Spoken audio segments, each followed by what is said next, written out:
Vjetnamas un visas pasaules lielāko Sondungas alu 1991. gadā atklāja vietējais gids Hoka Hans. Izrādījās, ka ala ir tik liela, ka tajā varētu ietilpināt veselu pilsētas ielu ar 40 stāvīgām mājām. Alas augstums vietām sasniedz 200 metrus un tā ir 150 metrus plata. Pašreiz izpētītās alas garums ir 6,5 km.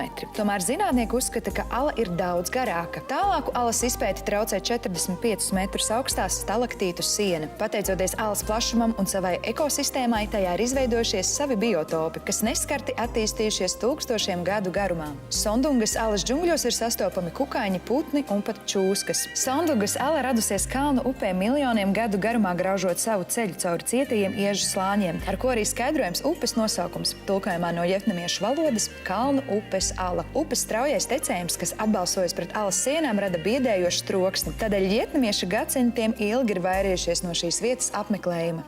2009. gadā tika pabeigta alas izpēte, un kopš 2014. gada ala ir brīvi pieejama turistiem. Turistiem tiek piedāvātas 6 dienu ekskursijas pa Nacionālo parku. 3 no tām tiek pavadītas alu sistēmā. Īpaši Sondungas salas piedzīvojums ir nakšņošana teltīs 3 līdz 4 km dziļumā. Lielā temperatūras starpības starp alu un ārpasauli liek veidoties iespaidīgiem miglas vāliem, caur kuriem saulainās dienās spraucas saules stari, radot īpaši iespaidīgu skatu un seriālu atmosfēru.